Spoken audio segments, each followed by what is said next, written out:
okay, here's the scenario, right? Oh, somebody good. runs up to you, they've got a needle in their fist, and they go, Emily, oh my God, I've got this shot. If you take it, you'll live forever. But it expires in 5 minutes. What do you do? Okay. I mean, first of all, I'm glad you qualified a shot, because when you just said a needle in their fist. Yeah, I meant like a syringe, like they're holding one. They've got a needle. I've been sewing and I've had an accident. I for sure not, because I feel like I've seen too many books and movies about how immortality is a curse. Yeah, but none of those books and movies were written by anybody who's lived forever. So what do they know? That's true. You know, I should really do some research on genuine immortals before I... You got to get some first-hand research here. No, but I mean, everyone you'd know would die eventually. Okay, I guess what I'm thinking in my head is you then become the person that runs up to your friends and family and yeah. Is this an email chain that you got? It's like a chain mail. You got to like reply in 10 minutes or you'll have bad luck for 10 years. Exactly. But I guess I'm also thinking of your reaction could also just be when they say that. You're just like, pass it on to the next person and double it.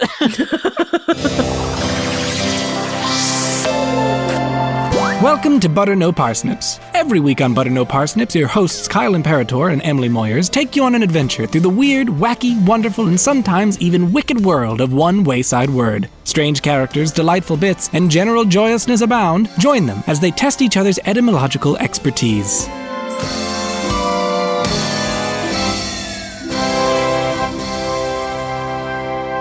Hey, you guys, listen. I'm just going to vamp. You're all listening to Butter No Parsnips, sponsored by... Yeah, what are we sponsored by, Emily? Hey, everybody. It's all over. I've got tattoos of it all over me. Welcome to Butter No Parsnips. I'm Emily Moyers. And I'm Kyle Imperatore. And Kyle has got a word. Kyle does have prepared material, yes. Contrary to the... chaos that you've been listening to thus far. It isn't just an entirely improvised podcast, although it may seem that way. No, we have it carefully scripted. I'm reading my next line right now. Beat. Yeah, no, Emily, I've got a word for you today. Are you ready for it? I'm so ready. I'm so glad you're ready, and I don't think you're as ready as you think you are. Okay. So, Emily, your word today is congeries. It's spelled Congeries, congeries. Or, wow. If you're British, congeries. Hello, congeries. like Mary, quite congeries. Yeah, quite congeries. Okay. But American is congeries? Congeries, yes. Congeries. So when you said that, I was thinking like Conjur. Yes. And I was like, well, clearly that means things that have been conjured. I know, right? Okay. So is this a plural noun? It is not. Is it a present tense verb? Nope. Why does it end in an IES, Kyle? That's a great question, Emily. Emily, it is a singular noun. A congeries. A congeries. A single congeries. And what on... Is it French? It is not French, no. What is the language? What is the language here? What is the language? I mean, English now, but... It is borrowed directly from Latin, Emily. Oh, interesting. Mm-hmm. And you are right in thinking that it has nothing to do with conjuring up something. Sure. Boy, I feel like I'm tempted to ask for a clue. I want to make one wild guess first. Do a wild guess. My wild guess... Your clue isn't going to help at all either. But well, all right then. Let's have the clue, because I'm so lost. So the clue that I came up with is... It's a stretch, but you'll get it when you get the definition. Okay. The clue is... laundry. Oh no! God, so far from anything I would have thought. Okay, so this is an ancient Latin loan Yeah. word, Yeah. Mm-hmm. and it's singular, despite Yes. it being congeries, Yes. Mm-hmm. and it somehow Uh-huh. is connected to the word laundry. Yeah, or I mean, relates Emily, to. it sounds like you're right there. You got every bit I of mean, this. all of what's that clearly adds up to congeries, meaning a congeries Congeries. is Mm-hmm. is like, you know, in cartoons when they like swallow soap and then they burp and a soap bubble comes out. Okay, yeah. That's a congeries. I mean, Emily, I'd love to give this to you because there should be a word for that. And this sounds like it could be that word, you know? No, I give up.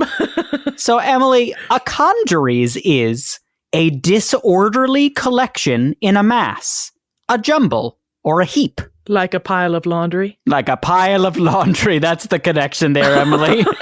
You're a monster. I said, hey, Kyle, I'm thinking about doing this new idea where we can help the other person guess the definition. It'll be great. I mean, it's hard to, with like nouns, you can't just make it a synonym. Synonymic. Synonymous. There we go. Okay, Kyle, tell me about congeries, because I'm going nuts right now. I know you're going nuts. Okay, so congeries is borrowed directly from the Latin word congeries, spelled the same, which means a heap, a pile, or a mass, or a collection or accumulation. This comes from the Latin word congero, meaning I bring together, or I collect, or I accumulate, but also I heap upon, or I lavish upon. Oh. So like if I heap compliments on someone. Yes, that's the verb of congeries. Yes. Sure. Congero is made up of two parts. It's got the prefix con, which essentially means with or together, as we know in English. That comes from the Latin cum, the old Latin comb. But that second part, gero, means I carry or I bear. Thus, congero means I carry together, I bring together. Oh, sure. That makes sense. I know it's like, okay, this still doesn't have any relation to me, right? For sure. Sure. I still feel like the loading bar, it hasn't finished yet. Yeah. I'm like maybe 70% across. And it's like, well, when are these packets going to be done downloading? Yeah, it says finalizing, but it just keeps spinning on finalizing. Let me finalize it for you, Emily. So you might be more familiar with this term through this relation. The perfect passive participle of congero, I collect, is congestus, collected. Formed into a noun, this becomes the Latin congestio, that which is heaped up or accumulated, which comes to English through Middle French as our congestion, a hindrance or blockage due to accumulation or gathering into a heap or mass. That's so fun. I know. Wow. And so congeries is the stuff that is congested. I mean, you could say... Or the mass at the center of the congestion. Yes. A congeries is a congestion. Sure. Ish. I think in English it's kind of got different connotations now, but... All right. It's finalized, Kyle. It's finalized. Perfect. Your file is ready. I'm really glad. Now I can finally play Brick Breaker. Wow. That long to download Brick Breaker? Yeah, I'm a gamer. Yeah. Kyle's pretty hardcore gamer. His favorites lately have been Brick Breaker and Tetris. Yeah. And Tetris. Oh, I have been playing a lot of Tetris. I know. Wow, that is just a true thing we can tell the audience. Emily, let's talk about more about congeries. All right, I've got so much here to talk about. So, since congeries has such a generic meaning, you can imagine there might be a congeries of examples out there. Yeah, and I've got a bunch of them here for you today. Wow. So, for instance, congeries can be used for intangible things, like to attack an enemy's argument, as in the fictional Letters of Clericus to Lycus, in which Clericus states, The whole of your second letter is no more than an unconnected congeries of the grossest impostures. I shall leave my readers to determine whether you have substantiated your first calumnies only by the production of new ones. Calumnies. Calumnies! Amazing. And those were the letters that were trying to get Clericus to like us? Yeah, Clericus to like us. And it's like, he's really, really trying hard and was like, guy, like, this isn't the way to our hearts, we man. could be the best of friends. Yeah, poor Clericus. The first letter in this collection, Emily, just by the way, is signed, meantime, your antagonist is Clericus. What? And I mean, that is definitely going to be how I'm going to be signing my emails from now on. Away with best wishes. Yeah. So another way that congeries can be used is to describe more tangible things, such as in Robert Curzon's 1849 Visits to Monasteries in the Levant, where he describes the treacherous landscape of the Greek island of Samothrace, which he says must have been created solely for the benefit of artists and admirers of the picturesque, for it is fit for nothing else. It is high and barren, a congeries of gigantic precipices and ridges. I suppose one can land upon it somewhere, for people live on it who are said to be errant pirates. But as one passes by it at sea, its interminable ribs of grey rock, with the waves lashing against them, are dreary-looking in the extreme, and it is only when far distant that it becomes a beautiful object. I loved it from 3 miles away. Yeah. Fun fact, Emily. I guess whether or not it's fun is up to your determination. I will decide. Yeah. Currently, the population of Samothrace, which is about 3,000, is outnumbered 15-1 by a congeries of tens of thousands of goats. Ah! So are the goats, the political power there? Yeah. It's a goatocracy. A goatocracy. Yeah. Obviously, this has caused unwanted erosion and overgrazing, which is a real problem for the farmers there. So we shouldn't make light of it. Cancel we jokes. Shouldn't, yeah, cancel the jokes. This episode, proceeds are going to the farmers on Samothrace. Yep. But there will be no proceeds for this episode, so sorry, guys. But, we'll send them the audio. Yeah. And, I'm sure that'll help. So, Emily, the use of congeries swinging widely between intangible and tangible epitomizes its application throughout history, as it has been especially utilized in the scientifical, religiosical, philosophical realms.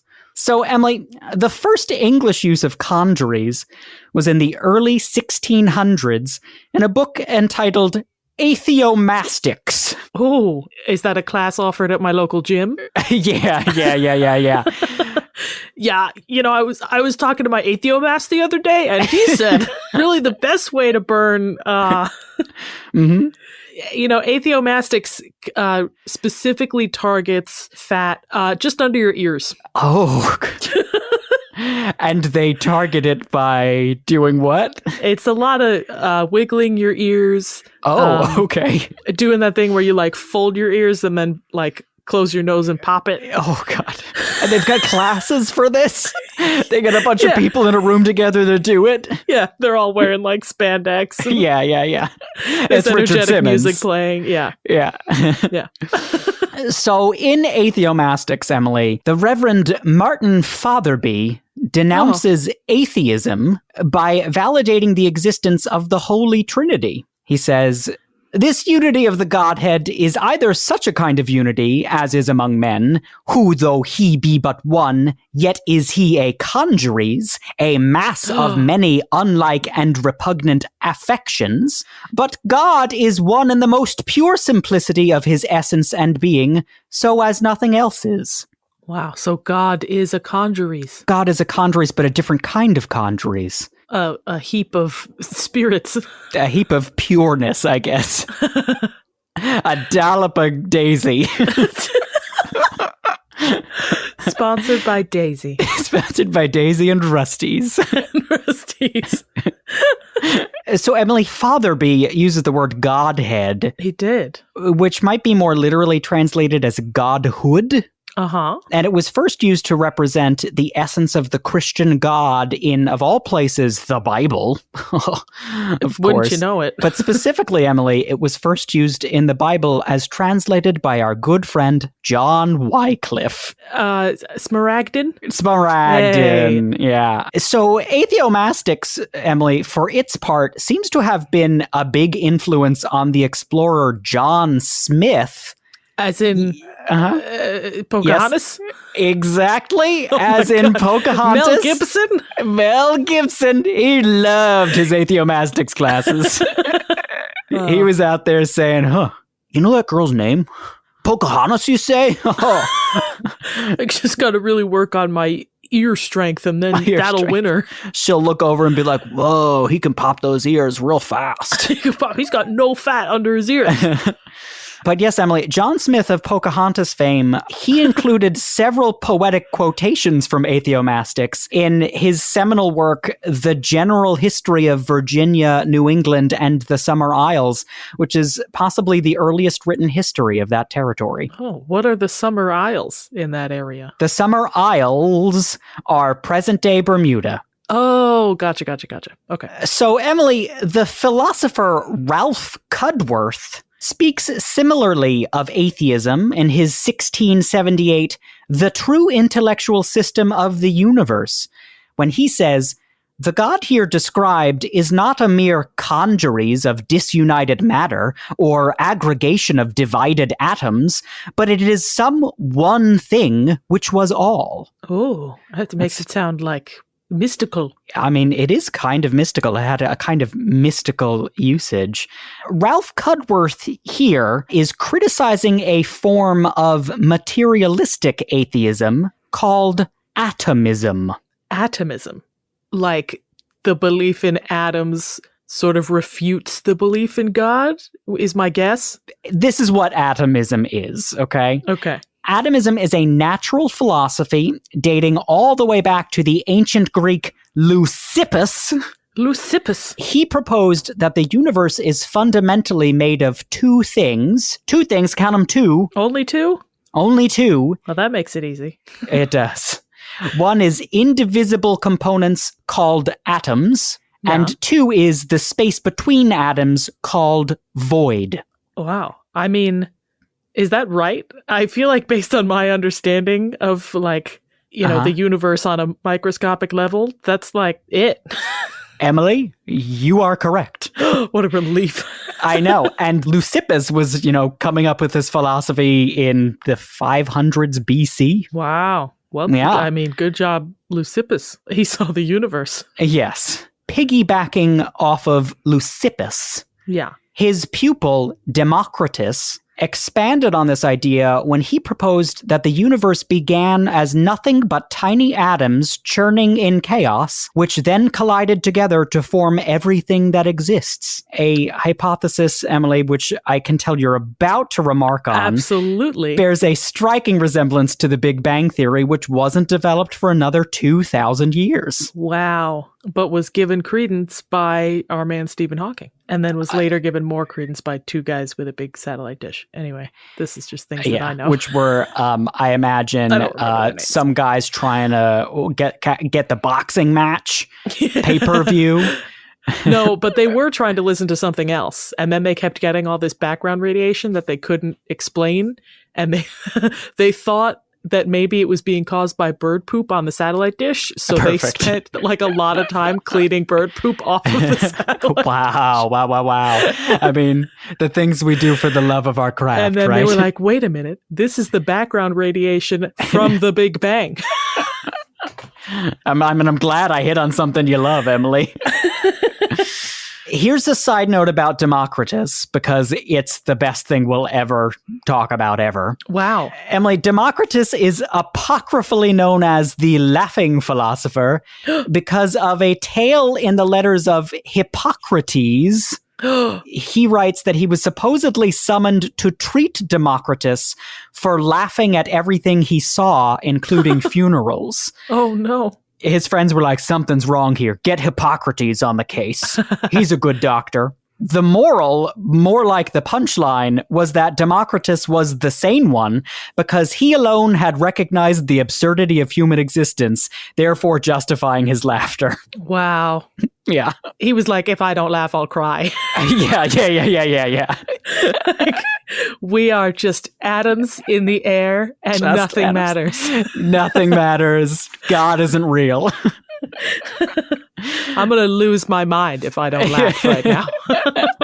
I'm going to burn Rome to the ground again, I assume, if I don't laugh right now. Emily, while we're on the topic of Democritus, I want you to just Google Democritus and look at the great paintings of him as the laughing philosopher, because they're incredible. Oh my God. Are they the best paintings you've ever seen? Oh my God. I mean, this is the first one that I saw that we should make the graphic for this episode. Said it. Oh my God. Oh my God. I'm so sorry. I'm sorry. Hang on. Oh, for those of you at home, Emily just placed a virus into our chat. Cursed link. Oh It's so God, I'm big. getting all these ads now. I don't think I can delete it. Oh God, no, there's a desktop stripper downloaded on my computer. And somehow it downloaded Brick Breaker onto my computer. Back to Democritus, Emily. Back to Democritus and back to Cudworth, who is complaining about atomism. Right. Cudworth believed that Democritus was the one who perverted atomism into an atheistic philosophy. He felt that Leucippus was like on the right track. He was like, yeah, atoms and void, that can exist. But then Democritus was the one who was like, but these are the only things that we know exist, and so God doesn't exist because he ain't atoms and he ain't void. Oh. Yeah. Wow. You're right. Yeah. And so, because Cudworth believed this, he made the comparison between Democritus's thoughts and the thoughts of the ancient Greek Stoics. Emily, which one was the Stoic? Who was it? It was Columbo McCarthy. It was Columbo McCarthy that was the Stoic? Quintus Columbo McCarthy was the Stoic. I'm so glad. That's funny because as you were talking about, atoms and void are the only thing we know exist, I was thinking that was academic skepticism. That was John Voight. He compares those two things, but the Stoics still believed in God. They did. So they believed that God had to be real because the world could only be as good as it is by intelligent design. Emily, this is a perfect segue into this quote. There we go. Because Cudworth says of the ancient Greek Stoics, should I read it as Columbo McCarthy? You have to. Okay. You get your cigar up. It's me.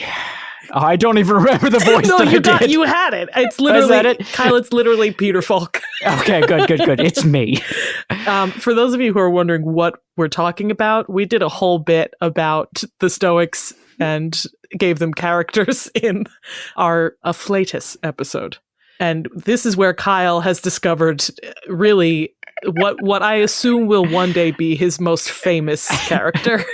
So Cudworth makes a comparison to the thoughts of the ancient Greek Stoics, in that he felt that the world to them was neither a mere heap and congeries of dead and stupid matter, fortuitously compacted together, nor yet a huge plant or vegetable that is endued with a spermatic principle only, but an animal informed and enlivened by an intellectual soul.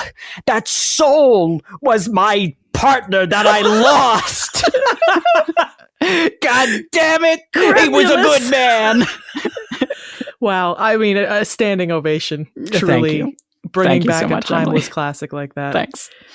All right, Emily, I'm going to bring it home now. Ready? Here's the last part we're going to talk about. This has been great so far. So another important figure in this discussion is the natural philosopher Robert Boyle. Have you ever heard of Robert Boyle? I don't think so. Yeah, I haven't either, but turns out he was really, really, really important. Oh. So Boyle followed a philosophy based on atomism called, Emily, get ready for this, Oh. Corpuscularianism. Oh.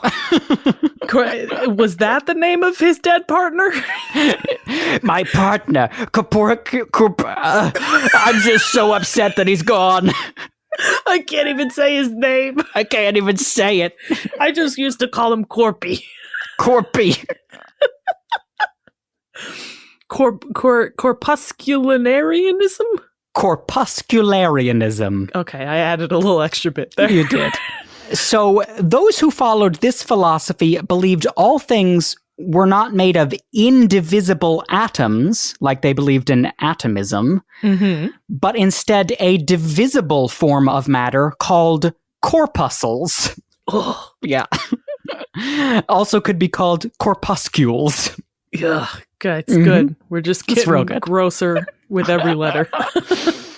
So, Emily, Boyle aptly, perhaps, became known for, among many other things, his work with pressurized gas. Oh. Some of which is exemplified in his 1660 book, New Experiments Physico-Mechanical Touching the Spring of the Air and Its Effects. Wow, the spring of the air? The spring of the air, yeah. That just, like, spring in, like at the end of wintertime, there's spring in the air? Yeah. The It's just like, apricity? no, the spring in the air, let's talk about gases. I think actually he calls it the spring of the air because it's before they really understood pressurized gas. And so that's what I think he's talking about when he says spring of the air. When pressurized gas is unleashed, it springs. Yes, exactly. Yeah. So in this book, he states this. Air is nothing but a congeries or heap of small and for the most part of flexible particles, which are raised by heat into that fluid and subtle ethereal body that surrounds the earth, and by the restless agitation of that celestial matter wherein those particles swim, are so whirled round that each corpuscle endeavors to beat off all others from coming within the little sphere. The vehement agitation not only keeps those slender aerial bodies separated and stretched out, but also makes them hit against and knock away each other, and consequently require more room than that which, if they were compressed, they would take up. I mean, once again, I think he's right. He is completely right, Emily. And not only was he completely 2 for 2. right, but he was the first person to ever say anything like this. Wow. So these... But he called them corpuscles? He called them corpuscles, Emily. Hate it. I know. So these experiments that he did in this book and also a follow-up book in 1662 called The Skeptical Chemist. Chemist? Yeah, Chemist, which was probably his more famous work. Yeah, Chemist. I'm a chemist. Crikey, I'm a chemist. These experiments resulted in a pivotal thermodynamic law that we now call Boyle's Law, and it describes the relationship between the pressure and volume of a confined gas, and thusly Boyle is regarded as the first modern chemist and one of the founders of chemistry at large. Wow, that's amazing. Some of the other principles of corpuscularianism became tenets of modern chemistry and modern atomic theory, like the idea that compounds can have secondary properties different from those of the elements they're made of, forming the basis of molecular chemistry. Wow. So that's basically everything that we have to talk about science and congeries, but in the modern era, you're most likely to see the word congeries used in relation to Nabokov's Congeries, which was a congeries of works by the Russian-American novelist Vladimir Nabokov, who was famous for his controversial novel Lolita. Oh. So was Lolita a part of a larger congery? Congeries? Singular? Congeries, singular. No, it wasn't. And Lolita was a separate work. Gotcha. But, Emily, I'd like to say that I'm endeavoring to change that. I don't want congeries to be known nowadays just for Nabokov's Congeries. Sure. I mean, it's a great word that does seem like it has versatility.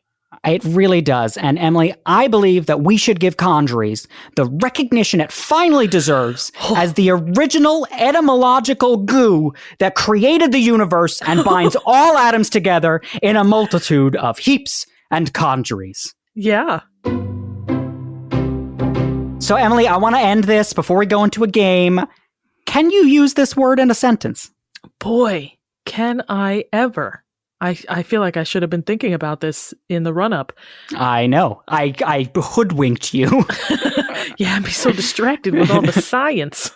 You blinded me with stuff. Yes! Yes! She said it! Ring the bells! So good. So good. Okay. Congeries in a word. In a sentence. In a word. In a sentence, yes, please. Okay. Congeries in a word we know is laundry. Yes. Well, now it's difficult to not use a sentence that's referring to laundry, but I'm going to think up something else. Okay. Yeah. Every single day of my life, I get a congeries of emails from my university. Absolutely. Emily, great use of congeries. That's Thanks. a thumbs up from me. Nice job. Nice. Oh, one thumbs up, says Kyle. One congeries of thumbs up. Are you ready for a game now, Emily? I think I am ready for a game. Emily, your game today is called Congeries, emphasizing the con, C-O-N. Okay. Gotcha. So, Emily, listen, I sort of buried the lead, okay? You said it, brought it up a couple times, but Congeries has been lying to us. Oh, has it? It has. I mean, from all angles, Congeries looks like it should be a plural word. For sure. But it is not. But also, it technically is because the plural of congeries is also congeries. So it is also a plural word, but it is also a singular word. Monstrous. Right? So words like these are called false plurals. Emily, our game today is I'm going to give you a sentence describing the plural form of a false plural word, and you're going to have to guess both the singular and plural forms of that word. Are these all words where the singular and plural are the same? No. Oh. But the singular Looks plural? looks plural, yes. Okay. Okay? All right. I'll understand once you do the first one. So your first statement is, a congeries of this might be found necessarily on the house floor or begrudgingly at a Thanksgiving dinner table. On the house floor, like in Washington, D.C.? Correct. What? Remember, this is a word that looks plural. Uh-oh. Falsely. Uh-oh.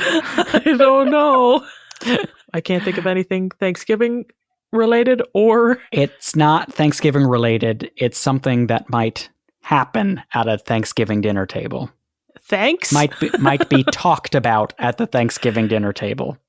Begrudgingly. Politics? It's politics, Emily.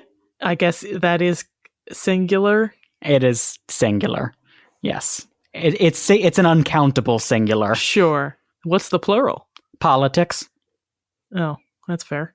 Yeah. It's like congeries is. Yeah. Okay, you're going to have more fun with these other three. Ready? A congeries of these might be found at a bodybuilder convention flexing their two heads. What? What? Oh, is it like a muscle, like biceps? Mm-hmm. Yeah, you got it, Emily. Nice. Yes. Oh, that's awesome. Wow. So there's not two? I assumed it was biceps because there was two. Biceps is one muscle that has two parts, and that's why it's called a biceps. Can you guess what the plural of biceps is? Biceps? Nope. Honestly, the word that's coming into my brain is Bicepticons.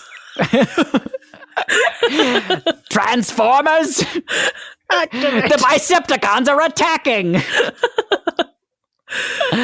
Bicepses? Bicepses, yes. Wow, I hate that. I know, it's rough. Sounds like Gollum saying it. Yeah. Okay, Emily, your next one is, a congeries of these might figuratively mean a lot of tough decisions ahead, and literally mean a traffic nightmare. I feel like something like forks in the road, or... Yes, you're on the... Oh my god, you're so close. But it's one word. Yeah, it's one word that sounds plural, and it's... Oh, I don't know if I know. Do you want me to give you this one, Emily? Yeah, I feel like I'm right on the edge of it, but I can't so get close. I'll give you half a point for getting road. It's fair. The word is crossroads. Crossroads. Yes. You know what it was is that in my head it was highway driving, so there weren't any intersections. I was like, off ramps, on ramps, So funny. HOV lanes. Yes, so crossroads is a singular, a false plural. Yeah. In that is singular. Can you guess what the plural of crossroads is? Crossroadses? No, it's just crossroads. No, that's fair. It's not a fun one. But this last one's a fun one, Emily. All right, I'm ready. You're not going to get it, but it's fun. Oh. Ready? A congeries of these might be found at a Toyota dealership, at least going back to the year 2001. Oh, it's got to be like a model of Toyota. Mm-hmm. It's a Toyota. Mm-hmm. Is a Prius Toyota? Emily, you got it! Oh, yes. It literally, as soon as you said Congratulations. you're not going to get this one, I was like, I have to get this one. And you did get it. I'm so proud of you. Oh, and it is Priuses. The plural of Prius is not Priuses. What? But that's what people say. They're wrong. Prii? Emily, the plural of Prius is Prii. That's... And here's how I know that's the case. Oh. In 2011, Toyota held an open campaign called Prius Goes Plural, in which the public decided what the plural for Prius should my be. God. Prii beat out Prius, Priuses, Prium, and Prien to gain a spot next to its, and this is true, next to its singular form on dictionary.com. I'm not kidding. It's got a dictionary entry. Wow. Prius and Prii. And Prii. Wow. Yeah. I mean, a real Bodie McBoatface outcome. Real Bodie McBoatface outcome. You gave the people power and it didn't go well. They gave us a congeries of bad answers. Bringing it home. Bringing it home. Wow. I mean, I love this word, Kyle, and I'm gonna actually try to use this one because this is a really good one. Thank you so much. Hey, listen, everybody, thanks for listening. And remember that you can find Butter No Parsnips on social media, on Facebook and on Instagram at Butter No Parsnips Podcast. And if you like today's episode, you could consider maybe giving us a 5-star rating or a review wherever you heard us. And if you really like today's episode, consider donating to our Patreon at patreon.com/butternoparsnips. Donating $5 or more earns you a shout out either on social media or here on the podcast. So thanks so much to all of you who donate. You help us make what we make. And with that, I've been Kyle Imperatore. And I've been Emily Moyers. And this has been Butter No Parsnips. Thank you for listening to Butter No Parsnips. Butter No Parsnips is produced by Seth Gliksman, Emily Moyers, and Kyle Imperatore. The theme music and additional music is by Kyle Imperatore. If you liked listening to this episode, subscribe and give us a good rating and or positive review wherever you heard it. If you really liked listening, consider donating to our Patreon at patreon.com/butternoparsnips. There you can get bonus content you can't get anywhere else, like the monthly Patreon exclusive podcast Buttered Parsnips. Your support means the world to us and encourages us to keep making more. Thanks in advance, and we'll be back next week.